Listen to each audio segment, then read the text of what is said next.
structure, and then during the winter, they did all this in one winter season.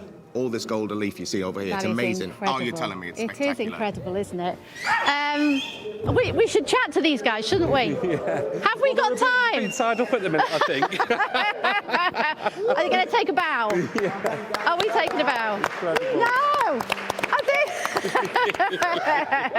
Yeah, chaps, could we maybe have a chat? Could we maybe have a chat? Who wants to chat? Who is the chattiest member of the crew? I am. You are. What's your name? My name is Salim Kadenge. Tell me about how you came to be in Blackpool. This is a group. It's called Gilla's Group, the Juma crew. We're from Kenya, and then we love doing the acrobats and everything, you know. Well, so we've loved spending time with you this morning. Thank you so much. Thank you. It's almost time to hand back now. All I can say is you're hoping for a fantastic 2025. We are geared up for an incredible season. Excuse me, we'd just like to take over a second. Give me that. Hi, how are you? I've just got one question. Is that a beard or have your eyebrows come down for a drink? Give me that. Anyway, this is Mucky and Mr. Boo, the new BBC presenters. Handing back to the studio, the clowns in the studio. See you later. Bye. Bye. Back to you. Thank you very much indeed, Jane. Do stay with us. The headlines are coming right up.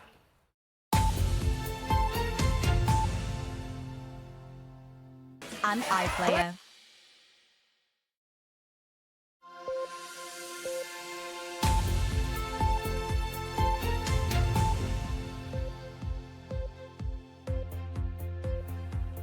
Hello, good morning. Welcome to Breakfast with Sally Nugent and Ben Thompson.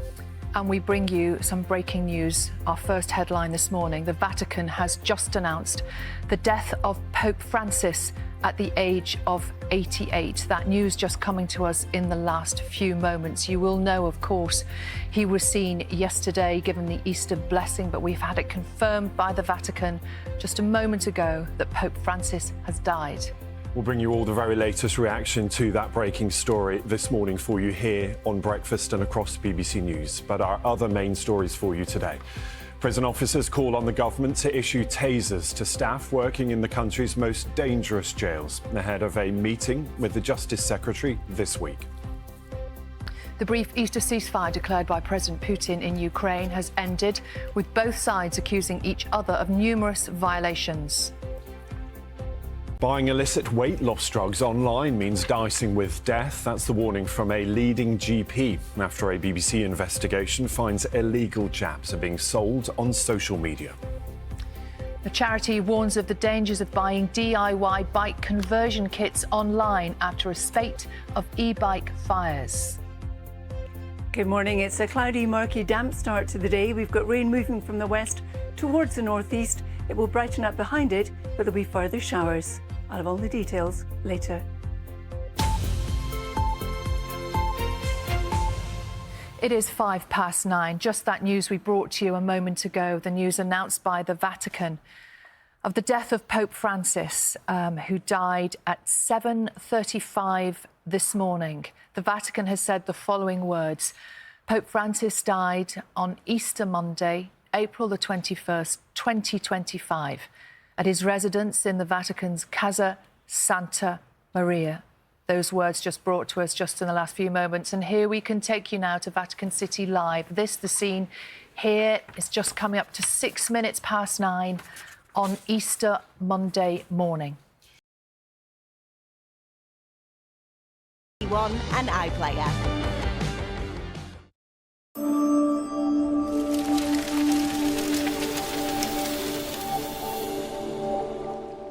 The latest headlines and analysis now on BBC Two from BBC News.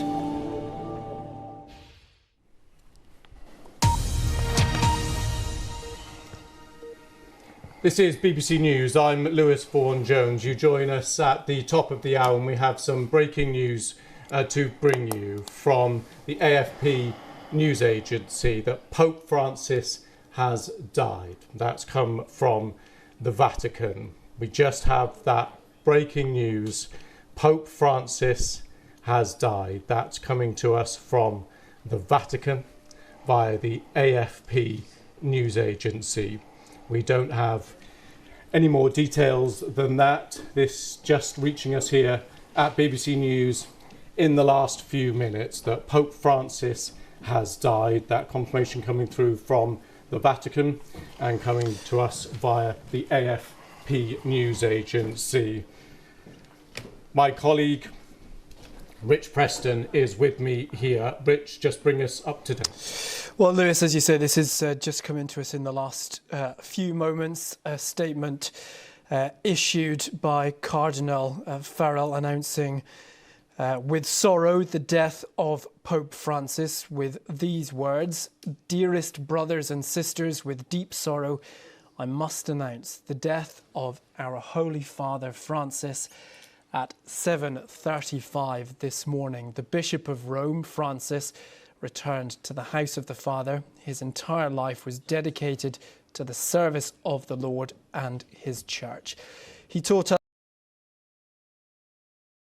For all of you, isn't it? And you all seem to be getting along very well. We watched it last night. There's a really good mix of personalities with all different beliefs, and they come from different walks of life, and yet you're coming together getting something from the same I know. I was experience. going to say that's what I think made the pilgrimage so special, was the journey that we went on together as pilgrims.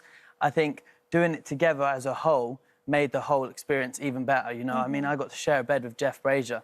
Not many people can say that, and that was one of the best moments there. And I shared a bathtub with Jay, so that the amount of experiences we had together just made the journey as a whole amazing. Absolutely. I'm sorry, we're just going to interrupt you just for a moment. Interestingly, we're talking about pilgrimage as well and faith and belief. We're just being told there is breaking news in the last few minutes from the Vatican. We're going to head back to Richard and Ranveer at Good Morning Britain. Thank you. Christine, thank you so much. As you say, we do have some breaking news from Rome. The Vatican has just announced the death of Pope Francis. Senior Vatican official Cardinal Kevin Farrell said this in a statement just a few moments ago. The statement reads, "At 7:35 this morning, the Bishop of Rome, Francis, returned to the home of the Father. His entire life was dedicated to the service of the Lord and of his church.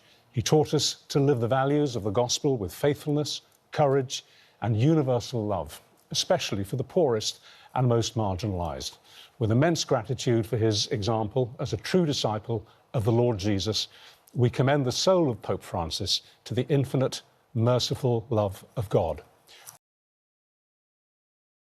Now. Brand new Inside Longleat starts Tuesday at 8. Watch, stream on 5. What dark secrets will be unearthed in suburbia? Catch up with the feud so far, streaming now on 5 before the drama continues, new tonight at 9. Now, filling in for Jeremy Vine, it's Matt Allwright.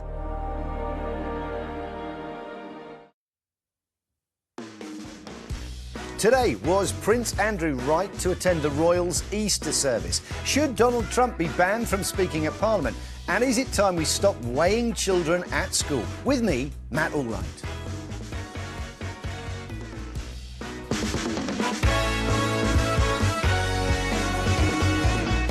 Good morning and welcome to the show. I'm joined by podcast host Gemma Forty and political commentator Lynn May. Here's what's on today's show. First up, was Prince Andrew right to join other royals at an Easter service this Sunday? The Duke joined King Charles and Queen Camilla at a chapel in Windsor Castle, the first time he's been photographed at a formal royal family event since last Easter. Does he have every right to be there, or should he keep his head down? Then, should Donald Trump be banned from speaking in the Houses of Parliament? MPs and peers are campaigning to block the president from giving a speech when he makes his state visit because they say he's not acting in good faith over tariffs. Would you like to hear Trump speak, or has he not earned the privilege? And should we stop weighing children at school? A mum in Wales has started a petition after receiving a letter saying her 5-year-old daughter Willow is overweight, even though she does sport 6 days a week. Is checking BMI in school a good way to tackle obesity, or does it do kids more harm than good? After that, it's the papers and everything else, including who should get to keep the dog in a divorce.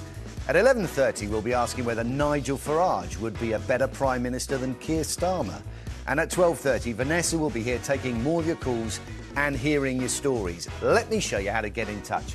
If you want to get in touch this morning, call us on 0207 862 2222. That's 0207 862 2222. Calls from landlines may cost up to 16 pence a minute, plus call set up and calls from mobiles may cost considerably more. Send a message, head to Facebook or Twitter and search for Jeremy Vine on 5. We're also on YouTube, Jeremy Vine on 5.